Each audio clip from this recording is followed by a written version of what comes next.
Hey there everybody. Today I'm going to talk to you guys about your facial features and what that means for your external environments.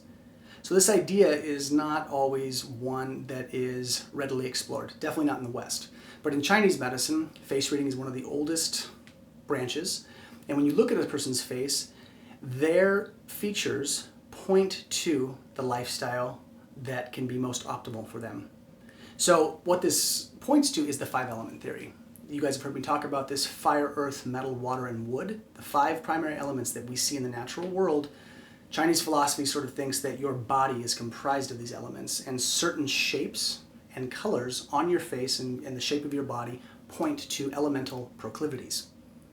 So for the sake of this video, what I'm going to do is use my face as an example. Not because I love talking about myself. Sometimes I do, of course, right? Who doesn't? We want to talk about ourselves, tell a good story. But that's not what this is. I'm going to use my face as an example because you can look at it. You can verify the features actively while you're watching this video and look at my features. So someone like me, what I have quite a bit of elementally is water. So if you guys look at my features, I have a lot of water features. When we look at face reading, one of the first things they talk about is the mountains and rivers of a face, because the idea is the face is like a geography, a topographical map, okay, of your spirit, more or less. So when we look at a face, part of what we want to think about is that this is a geography, like a land form, more or less.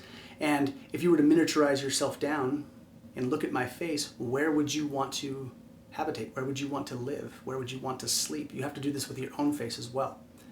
But when you look at the face this way, they talk about mountains and rivers. All right, so the mountains are the big bony protrusions, the forehead, the cheekbones, the jawline, the nose. All of these hard bony protrusions are the mountains of the face. Now the rivers are all of the areas that contain moisture. So the eyes, the nostrils have moisture in them, the mouth has moisture, and the ears have moisture. Technically, like, we build up earwax there, but these features are all water features. The mountains and the rivers, the areas that give off water. So for someone like me, when you look at my face, I have very big eyes. You guys have met my mom? She's got huge eyes. So big eyes. Thanks to my lovely Estrada side, I also have very large nostrils. My good friends have told me my nostrils are aerodynamic, which is a nice way of saying large. So thank you, dear friends of mine. So big nostrils, okay? Mouth. My mouth is not huge, but it's also not small. Julia Roberts is a celebrity with a very big mouth, okay? A big water feature. And again, thank you to the grandparents on both sides of my family. I have pretty sizable ears too, and they're only going to get bigger as I age, which is awesome. So looking forward to that. So in any case, big water features. So what this fundamentally means for someone like me is that I need a lot of water in my environment. And what that means is, essentially, when Lillian Bridges, my teacher, was looking at my face, she's like, "You got a lot of water, Gray. That means you're going to have to align with water principles throughout your life." And the kind of cool part about that is that I had gone the Eastern medicine route, the softer, slower, preventative way to living. I studied Tai Chi. So a lot of these things I was sort of already lined up with, which was kind of cool. That's kind of affirming in the larger picture. So in this video, right, without getting into all of the other elements, I'm going to be talking about these water features and how that relates to our environments. So someone with large water features, like myself, okay, maybe you have some of these features: large ears, large nostrils, big eyes, okay, or a big mouth. What that means is, for one, you're going to need quiet in your environment. So the ears, right, are sort of like the sound organ, but they relate to the kidneys and they relate to the water element. So too much sound for the water person isn't great. They need lots of quiet. So you can ask my wife. I definitely need quiet. Sometimes when I drive in the car on a long trip, I need quiet, which drives her nuts. So the piece to remember in all of this is that the water features, okay, like on my face, quiet. I also need cool, watery colors. So cue my awesome, cool, watery background. Now, mind you, it's mountains, but if you were to give a temperature and element to this picture, it's cool and watery, okay? It's not by happenstance. It was an intentional choice on my part. Everything in my environment is comfortable. I have very watery chairs. I have lazy boys that I sit in. Mind you, I'm large, but It points to these things that I naturally gravitate towards too, okay? So quiet, comfortable, relaxed.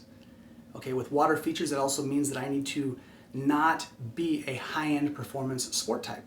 Okay, I also don't have the bone structure. I have smaller wrists. That's another piece, right? I don't have huge wrists. I don't have huge hands. I have small ankles, but large musculature.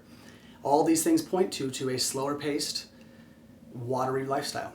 Okay, so me studying Tai Chi, it fits perfectly.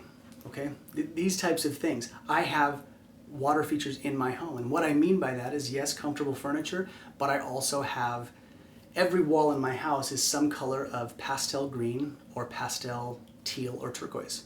Very watery colors. My wife also happens to be very watery, so it works out that we're both watery because those things are good for both of us. I have a fountain in front of my house that I installed because of this. Okay, it's good fortune in a lot of other ways, but having water for someone like me is really important. All right, and what that means for someone with large water features, being around bodies of water is really important. Okay, Sacramento doesn't really have it. We have the river, but things like oceans and lakes were really good for me. So the larger the eyes, the larger the body of water. Okay, smaller eyes, we're looking at smaller bodies of water for that person.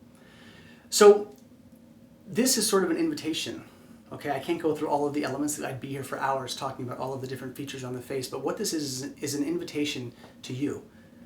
Consider, okay, that the features on your face point to personality habits. They point to the shape of your environment, how you should move, how you should eat. And when I say the word should, that doesn't mean that what I say is golden law from up above. What that means is it's a strong suggestion from the build out of your face. If you believe that your structure maybe says something about your life path or your body and how it should move, and maybe how you should think, and this is sort of the invitation that I want to open up to you. Think of this as a doorway. If you knew that your facial features meant something, would you want to know? Would you want to know that you could be doing some things that are aligning with what you naturally are? And that's the whole game with Chinese medicine, is figuring out, understanding better who you are, and then making more intentional decisions about the things in our life, right? Some people, I've seen people who have, the face of essentially of a leader or someone who should be running a company, and they're at the bottom of the food rung, and it's just they're losing their mind. I'm like, yeah, you need to get to a managerial position, right? Easier said than done sometimes, but this is the idea, okay? Your features point to your lifestyle, and so, like I said, as an invitation, consider that idea that your face means something. So, if you guys want to work with me ever, face reading just by itself, great. I totally welcome it. And also realize that the structure of your face also points to styles of meditation, okay, styles of mental thinking, styles of movement, okay, styles of diet, styles of environment. All of those things are going to be dependent upon this bad boy right here. So, I hope this finds you guys well, something to consider. Take care of yourself and be well.